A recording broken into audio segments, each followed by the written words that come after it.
So this is the part in the show where I usually do my introduction, but it's hard to do it with complete reverence today.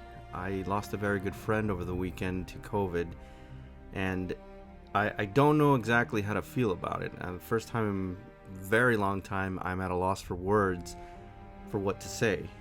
You're always confused about this time.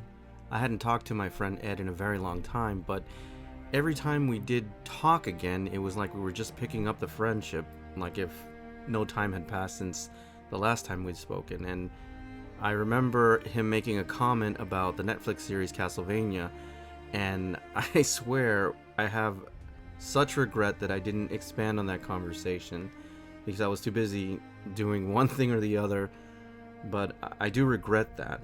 But I know what Ed would say. He would tell me, Raudes, because he always called me by my last name, just keep doing your thing. I'm sad because, and I can say this with all honesty, the world should never be without somebody like an Ed Ramstrand. The world was better because he was in it.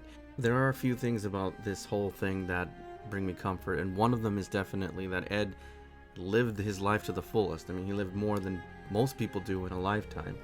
My friend Ed is survived by his beautiful wife Angelica and their unborn child, and somehow that brings me a little bit of comfort knowing that there will be another Ramstrand. I hope that you stay until the end of the video because I did put together a little bit of a memorial for Ed just so you can see what kind of a wonderful person that he was, but I know he'd want me to get to it, so let's go ahead and get started with the review. So today we're going to be reviewing ThreeZero's version of Jon Snow, Season 8, the 1/6 scale figure. Let's take a closer look.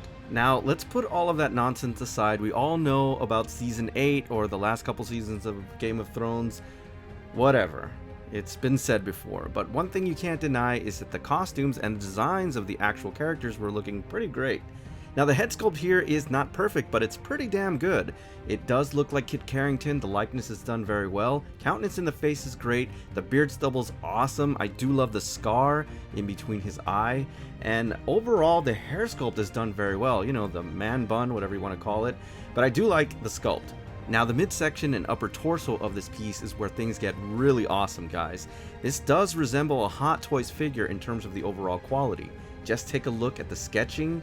All the rhinestones look fantastic, the coloring, everything looks great, but what's really impressive is definitely the armor. It does look like metal, and I love how detailed the sculpt is in the two dire wolves that are facing each other. I mean, that just looks fantastic, guys. Overall, I have to say I'm very impressed with this. It looks like a much higher end figure. Just so much detail here to appreciate. The lower section of this piece is equally impressive.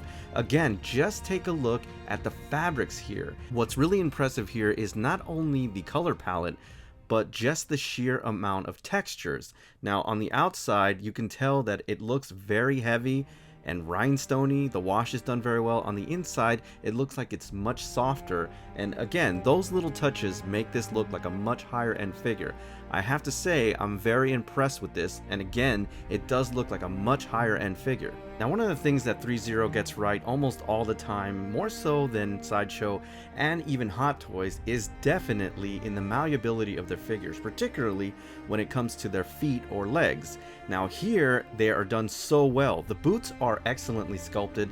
I love the wash and the wear, but most importantly, this figure can stand on its own, and that's saying a lot. Most 1/6 scale figures can't do that. Because of the design or the engineering, they simply are not malleable. Now, you don't necessarily need to reverse this piece, but I will have to say, if you do reverse it, you're going to get a really nice look at the man bun. The sculpt here is done very well. I mean, I don't like the style, but whatever. I have to say that the sculpting here is done pretty well. You get some greater appreciation of the armor, and just the leather bits look really nice. There's a pouch back there for the dagger that we're going to see later on. Overall, guys, the materials here are pretty freaking awesome, I have to say. But if you don't have a way to mirror this piece, you're not really missing much, unless you really like man buns. Now, here is where this piece kind of really turns over for me. This extra accessory, the cloak that he wears, I mean, first of all, the engineering that went into this is superb. First of all, it is fully functional, meaning you have to use a strap and buckle to get this thing to stay in place, which I think is really awesome. But most importantly, just take a look at the quality. I mean, it looks like an actual pelt. I also love how heavy and drab this thing looks, and the little details at the bottom. I'm gonna get a closer look at this to give you a greater appreciation of how awesome this looks. And it is malleable, which is really cool.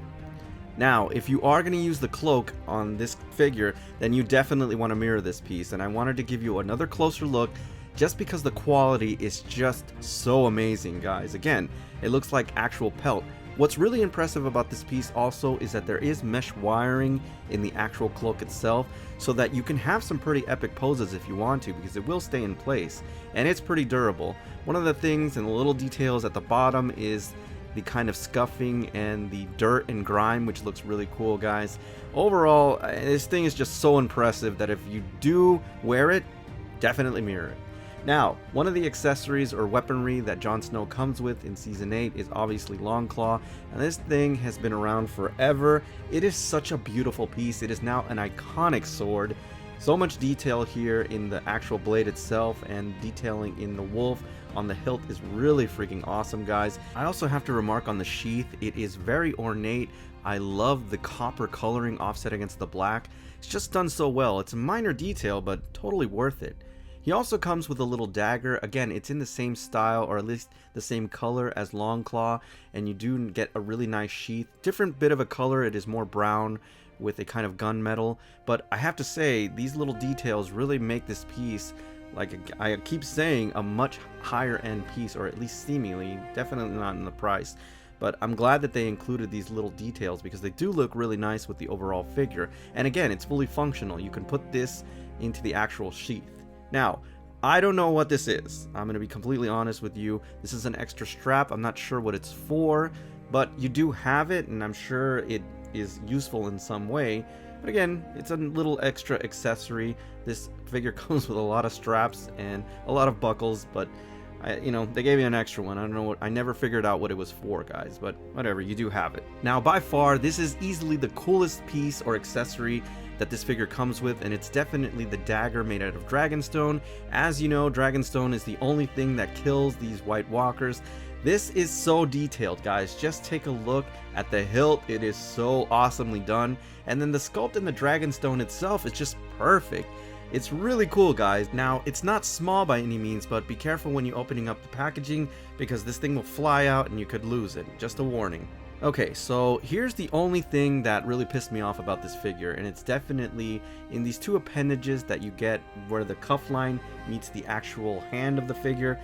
These things make it basically unfreaking posable. I couldn't stand these things. I'm not sure if you have to put them in water.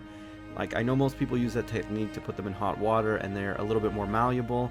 They do cover up those seam lines, even though it's not a big problem, but frankly, they were more of a pain in the ass than anything, so I just left them off the figure entirely so that I can pose it the way that I wanted to. And of course, rounding out the last bit of accessories are 4 additional hands for various poses. Now, it's a real shame because this figure is very malleable, it's really posable, and you don't get enough hands to do more dynamic poses, but again, Jon Snow is a little more stoic, so it's okay. It's not a very big deal. Okay, guys, this one was an easy one for me. It is an instant holy grail piece, and the reason that it's so freaking cool is because it's not that expensive. It comes with a lot of accessories, it's very malleable, and this thing is getting harder and harder to find, so yes, it is totally worth it, guys. If you can snag this for a small fortune, which is probably what you're gonna have to pay, definitely pick it up. Alright, everybody, so that's my official review on ThreeZero's version of Jon Snow, Season 8, the 1/6 scale figure. As always, I thank you for tuning in, and I'll see you on the next HER's Pop Culture Reviews. And before I go, I just want to say one last goodbye to my good friend Ed Ramtran. Go easy, brother. This one was for you.